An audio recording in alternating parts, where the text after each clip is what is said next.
का हमारा टॉपिक है 5 किंगडम क्लासिफिकेशन, जिसमें हम 5 जगत वर्गीकरण के बारे में पढ़ेंगे और जानेंगे। जैसा कि आप देख सकते हैं यहाँ पे बायोलॉजी के सभी टॉपिक्स की आपको लिस्ट दी गई है और ये टॉपिक इसी क्रम में आपके सामने प्रस्तुत किए जाएंगे। इसी क्रम में सबसे पहले सेल का टॉपिक कंप्लीट हो चुका है और दूसरा नंबर का टॉपिक बायोलॉजिकल क्लासिफिकेशन चल रहा है। तो आज उसमें हम पढ़ते हैं 5 किंगडम क्लासिफिकेशन या 5 जगत वर्गीकरण। ये पहली बार या इस वर्गीकरण के बारे में पहली बार 1969 में R.H. विटेकर नामक साइंटिस्ट ने बताया और उन्होंने बताया कि संपूर्ण जीव जगत में इतनी ज़्यादा विविधताएं होती हैं कि उन्हें केवल 2 जगत में वर्गीकृत करके नहीं रखा जा सकता। इसी क्रम में उन्होंने बताया कि हमें संपूर्ण जीव जगत को वर्गीकृत करने के लिए उन्हें कम से कम 5 जगत में वर्गीकृत या विभाजित करना होगा। विटेकर ने संपूर्ण जीवों को 5 जगत या 5 किंगडम में बांटा। इसी कारण इनका वर्गीकरण 5 जगत वर्गीकरण कहलाता है। ये कई एग्जाम में पूछा जा चुका है, अतः हमें इस बात का ध्यान रखना है। अब ये जगत हैं या ये जो किंगडम हैं उनके नाम हैं। पहला है मोनेरा, प्रोटिस्टा, फिर कवक, फिर पादप, फिर जंतु।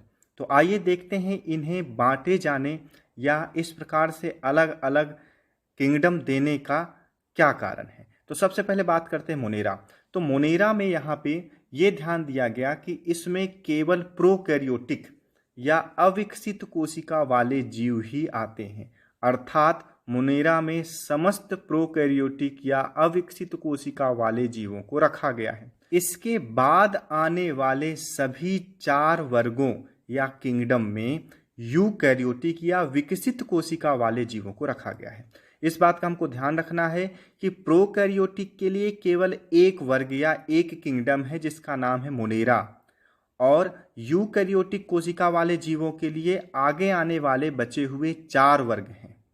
या अर्थात अंतिम 4 यूकैरियोटिक जीवों का है और प्रथम नंबर का प्रोकैरियोटिक जीवों का वर्ग है। अब आता है दूसरा वर्ग जिसका नाम है प्रोटिस्टा। तो जैसा कि हम जान चुके हैं कि 2 से लेकर के 5 तक का वर्ग यूकैरियोटिक जीवों का वर्ग है या यूकैरियोटिक कोशिकाओं वाले जीवों का वर्ग है। तो अब यूकैरियोटिक कोशिका वाले जीव में भी 2 प्रकार के जीव हो सकते हैं। एक जिसमें एक ही कोशिका होती है अर्थात यूनिसेल्यूलर या एक कोशिकी, और दूसरे जिसमें एक से अधिक कोशिकाएं होती हैं या बहुकोशिकी जीव जिन्हें कहते हैं। अब यहाँ दूसरे वर्ग अर्थात प्रोटिस्टा में सभी विकसित कोशिका वाले अर्थात यूकैरियोटिक और एक कोशिकीय जीव अर्थात यूनिसेल्यूलर जीवों को रखा गया है। यहाँ 2 शब्द हैं, आप इन्हें ध्यान रखिएगा, यूकैरियोटिक और यूनिसेल्यूलर, अर्थात विकसित कोशिका और एक कोशिकीय जीव को रखा गया है प्रोटिस्टा में। अब आता है तीसरा वर्ग जिसमें आते हैं कवक या फंजाई। जैसा कि हम जानते हैं कि इसमें भी विकसित कोशिका वाले वर्ग है या जीव हैं, तो विकसित कोशिका लेकिन बहुकोशिकी। अब यहाँ ध्यान देना है कि ये पादप और जंतु से कैसे अलग हैं। तो पादप का एक प्रमुख लक्षण होता है या प्लांट का कि ये अपना भोजन खुद बना लेते हैं, तथा प्लांट सेल में कोशिका भित्ति पाई जाती है। अर्थात पादप सेल के 2 लक्षण मेन होते हैं कि वो अपना भोजन खुद बना लेते हैं और उसके चारों तरफ कोशिका भित्ति पाई जाती है या सेल में सेल वॉल पाई जाती है। तो ये 2 प्रमुख लक्षण होते हैं। जबकि जंतुओं का प्रमुख लक्षण क्या होता है कि जंतु भोजन के लिए पादपों पर डायरेक्ट या इनडायरेक्ट निर्भर होते हैं। दूसरा, इनकी कोशिका के चारों तरफ कोशिका भित्ति नहीं पाई जाती, केवल सेल मेम्ब्रेन पाई जाती है। तो कवक में क्या होता है कि इसमें प्लांट और एनिमल अर्थात पादप और जंतु दोनों का लक्षण पाया जाता है। इसी कारण इसे एक अलग वर्ग में रख दिया गया। तो कवक में क्या होता है कि इसके चारों तरफ कोशिका भित्ति पाई जाती है, यानी इसकी सेल के चारों तरफ कोशिका भित्ति या सेल वॉल होती है, किंतु ये अपना भोजन खुद नहीं बना सकते हैं, अर्थात ये भोजन के लिए किसी और चीज पर या और जीवों पर निर्भर होते हैं, जो कि जंतु का लक्षण है। इसी कारण इसे पादप और जंतु से अलग करके एक नया वर्ग या नया किंगडम प्रदान किया गया जिसका नाम है कवक या फंजाई। इसके बाद बचे हुए जीव जो अपना भोजन खुद बना सकते थे, जिनके चारों तरफ कोशिका भित्ति पाई जाती थी जिनके सेल में, उन्हें पादप में रखा गया।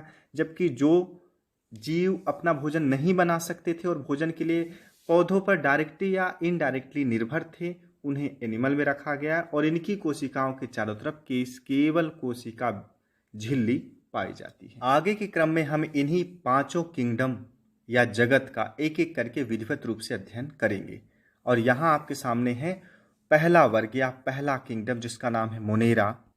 और जैसा कि हम पहले ही पढ़ चुके हैं कि इस जगत में सभी प्रोकैरियोटिक या अविकसित कोशिका वाले जीवों को ही रखा गया है, अर्थात सभी प्रोकैरियोटिक जीव केवल एक ही जगत या किंगडम में रखे गए हैं जिसका नाम है मोनेरा। जैसे एग्जाम्पल ले सकते हैं हम बैक्टीरिया। अब बैक्टीरिया के भी पूर्वज क्या हो सकते हैं? Archie bacteria. अब इनमें से कुछ बैक्टीरिया अपना भोजन पौधों की तरह ही खुद बना सकते थे, तो इन्हें बोला गया साइनोबैक्टीरिया, या इन्हीं को एक बोला जाता है ब्लू ग्रीन एल्गी, नील हरित शैवाल। बड़ा कन्फ्यूजन होता है क्योंकि शैवाल प्लांट होता है जो कि विकसित कोशिका है, जबकि BGA या ब्लू ग्रीन एल्गी एक अविकसित कोशिका या प्रोकैरियोटिक कोशिका होती है। अगला एग्जाम्पल की बात करें तो माइकोप्लाज्मा, PPLO, इसका एक और नाम है PPLO, pleuro pneumonia like organism. कुछ और बैक्टीरिया होते हैं जो रसायन संश्लेषण के द्वारा या विभिन्न रासायनिक पदार्थों को बना करके उससे एनर्जी प्राप्त करते हैं, जैसे मेथनोजेंस जो मेथेन बनाने का कार्य करते हैं, और कुछ होते हैं सल्फर बैक्टीरिया जो सल्फर के यौगिकों का निर्माण करते हैं। अब आगे के क्रम में हम देखते हैं कि बैक्टीरिया या मोनेरा के जो सदस्य होते हैं उनमें पोषण कई विधि से प्राप्त होता है या भोजन प्राप्त करने की कई सारी विधियां होती हैं। जैसे पहली विधि होती है विषमपोषी या हेटेरोट्रॉप्स, अर्थात ये भोजन के लिए दूसरे पे डिपेंड हो सकते हैं। अब विषमपोषी या हेटेरोट्रॉप्स भी कई प्रकार के हो सकते हैं, जैसे परजीवी के रूप में भोजन प्राप्त करना, जैसे सहजीवी के रूप में भोजन प्राप्त करना, या मृतोपजीवी के रूप में भोजन प्राप्त करना। अब कुछ बैक्टीरिया ऐसे होते हैं जो अपना भोजन स्वयं बना सकने में सक्षम होते हैं, जैसे पेड़ पौधे अपना भोजन बना लेते हैं। अब इनके अंदर भी क्लोरोफिल जैसा ही एक क्लोरोफिल या पदार्थ पाया जाता है जिसे बैक्टीरियो क्लोरोफिल कहते हैं, जिसकी मदद से ये अपना भोजन बनाने में सक्षम होते हैं, और ऐसे बैक्टीरिया को ऑटोट्रॉप्स कहते हैं। इसके अलावा कुछ ऐसे बैक्टीरिया होते हैं जो रसायन संश्लेषी कहलाते हैं या कीमोट्रॉप्स कहलाते हैं। ये रासायनिक प्रक्रिया के द्वारा एनर्जी प्राप्त करते हैं, और इसमें मुख्य नाम है मीथेन बैक्टीरिया या मेथनोजन और दूसरे सल्फर बैक्टीरिया। अब आपने देखा होगा कि जब कहीं कोई चीज सड़ती है तो वहाँ दुर्गंध उत्पन्न होती है।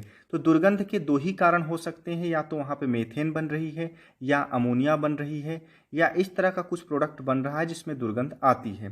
तो ये दुर्गंध बनने वाले या दुर्गंध प्रोड्यूस होने वाले जो प्रोडक्ट होते हैं उनका निर्माण बैक्टीरिया द्वारा ही किया जाता है, और ये बैक्टीरिया रसायन संश्लेषी या कीमोट्रॉप्स कहलाते हैं। इसके अलावा कुछ और प्रजातियां होती हैं जो मोनेरा के सदस्य होते हैं, या बैक्टीरिया की कुछ प्रजातियां होती हैं जो वायुमंडल में उपस्थित फ्री नाइट्रोजन, जो मुक्त नाइट्रोजन है उपस्थित, उसको नाइट्रोजन के यौगिकों में बदलने की क्षमता रखती हैं, और इस प्रकार ये मिट्टी को उपजाऊ बनाती हैं और हमारे किसानों की सहायता करती हैं। तो जैसा कि हम जानते हैं कि प्रोटीन अमीनो अम्लों के बहुलक होते हैं, और ये जो अमीनो अम्ल होते हैं उनका एक मुख्य घटक होता है नाइट्रोजन, अर्थात जो प्लांट हमें प्रोटीन युक्त खाद्य पदार्थ देते हैं या जिनसे हमें प्रोटीन प्राप्त होता है, जैसे दालें, तो दालों या दलहन वाली जो फसलें जहां उगाई जाती हैं उस मिट्टी में नाइट्रोजन का होना अति आवश्यक होता है। अब अगर मुक्त नाइट्रोजन है तो वो पौधों के किसी काम का नहीं होता, तो इस मुक्त नाइट्रोजन को या फ्री नाइट्रोजन को इसके यौगिकों में बदल देते हैं कुछ बैक्टीरिया, जिससे अब ये मिट्टी उपजाऊ हो जाती है, अर्थात दलहनी फसलों के लिए अत्यंत लाभदायक होती है।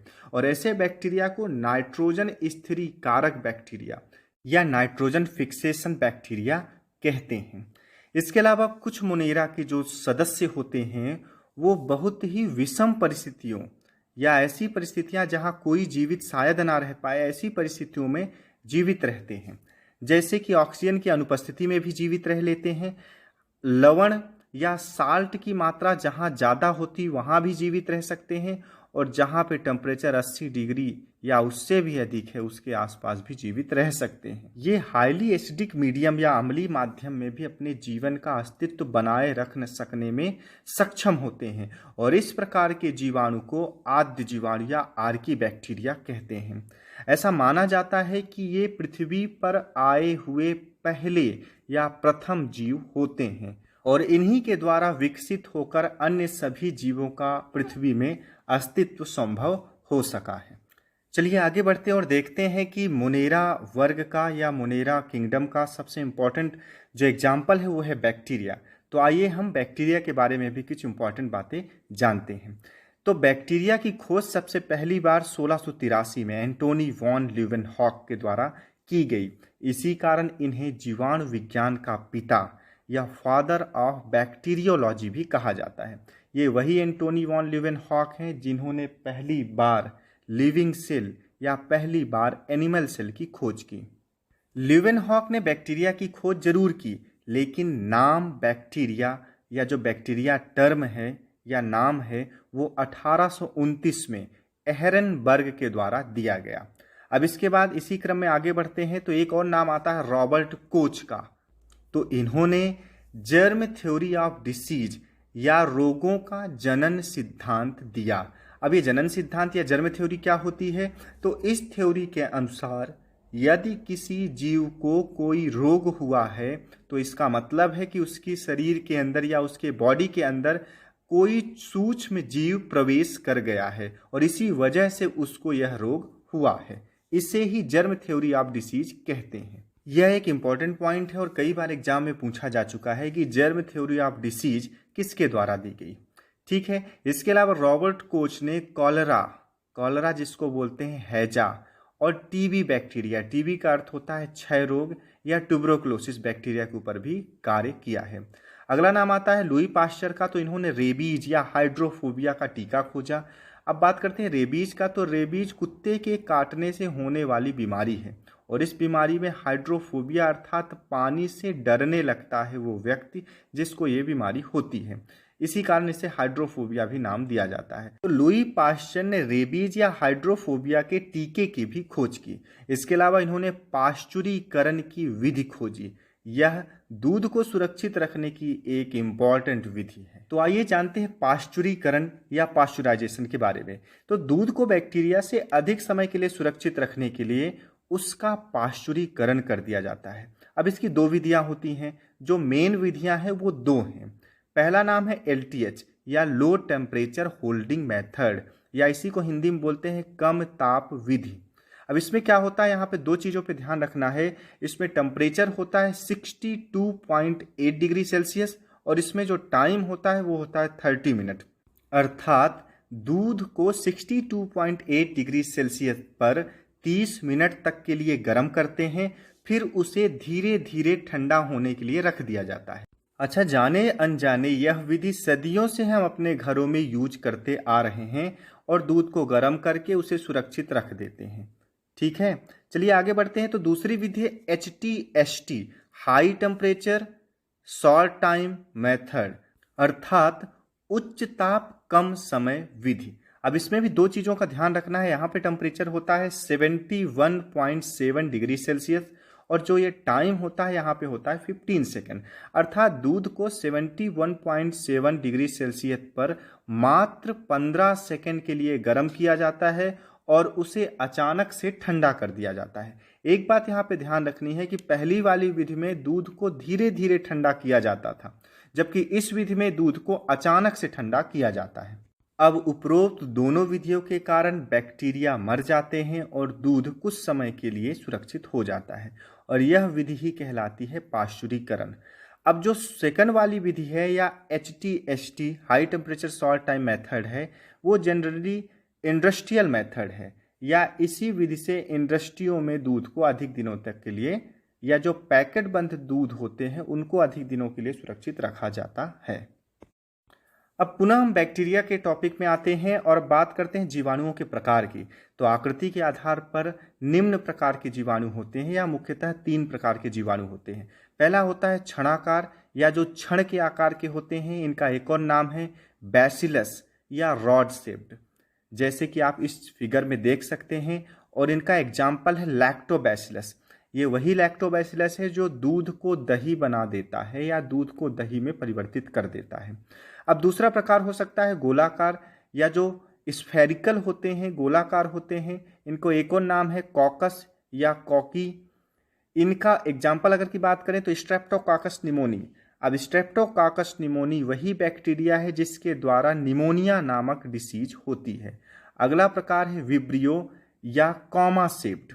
विब्रियो या कॉमा शेप्ड, इसमें बैक्टीरिया कॉमा की भांति दिखाई देता है। आप जब सेंटेंस में थोड़ी देर के लिए रुकते हैं तो एक कॉमा लगाते हैं, तो ठीक उसी कॉमा के जैसा ही इसका शेप होता है, तो इसीलिए इसको बोलते हैं विब्रियो या कॉमा शेप्ड। और इसका एग्जाम्पल है विब्रियो कोलेरी, और ये वही बैक्टीरिया है जिसके द्वारा हैजा या कॉलरा नामक बीमारी या रोग होता है। आगे बढ़ते हैं और देखते हैं कुछ लाभदायक बैक्टीरिया के बारे में, अर्थात ऐसे बैक्टीरिया जिनसे हमें कुछ लाभदायक प्रोडक्ट प्राप्त होते हैं या जो हमारे किसी काम के होते हैं। ज़्यादातर हमको यही लगता है कि बैक्टीरिया हमें केवल नुकसान पहुंचाते हैं, जबकि ऐसा नहीं होता है। कुछ बैक्टीरिया हमारे लिए हाईली इम्पॉर्टेंट होते हैं और उनके बिना जीवन की कल्पना भी नहीं की जा सकती है। तो आइए जानते हैं कुछ लाभदायक बैक्टीरिया के बारे में। तो पहला बैक्टीरिया है ऐसा बैक्टीरिया जो उर्वरा बढ़ाने या भूमि की फर्टिलिटी बढ़ाने में काम में आता है। और कुछ बैक्टीरिया करते कैसे हैं, तो ये नाइट्रोजन का स्थिरीकरण करके भूमि की उर्वरा बढ़ा देते हैं। आपने देखा कि जो फ्री नाइट्रोजन होती है उसको नाइट्रोजन के यौगिकों में बदल देते हैं, और ऐसे में वो भूमि की उपजाऊपन को बढ़ा देते हैं। नाइट्रोजन स्थिरीकारक बैक्टीरिया मुख्यतः 3 प्रकार के हो सकते हैं। पहले वो जो मिट्टी में स्वतंत्र रूप से रहते हैं, जैसे एजोस्पाइरुलम, एजोटोबैक्टर, क्लॉस्ट्रीडियम आदि। अब कुछ बैक्टीरिया ऐसे होते हैं जो वायुमंडल की नाइट्रोजन को फ्रीली क्या करते हैं, उनके यौगिकों में बदल देते हैं, जैसे एनाबिना नॉस्टॉक। और कुछ ऐसे बैक्टीरिया भी होते हैं जो दलहन कुल या लेग्यूमिनेसी कुल या जो दाल वाले पौधे होते हैं उनकी जड़ों में रहते हैं और वहाँ से नाइट्रोजन का स्थिरीकरण का कार्य करते हैं, और इनका उदाहरण है राइजोबियम। तो इन बैक्टीरिया के नाम आपको याद रखना अत्यंत आवश्यक है, क्योंकि ये एग्जाम में कई बार पूछे जा चुके हैं। अगला बैक्टीरिया से होने वाला लाभ है कि बैक्टीरिया दूध को दही बनाने में मदद करते हैं, और इनका एग्जाम्पल है लैक्टोबैसिलस बुल्गैरिस या बुल्गैरिस। तो ये ध्यान रखना है कि लैक्टोबैसिलस बुल्गैरिस के द्वारा ही दूध दही में बदल जाता है।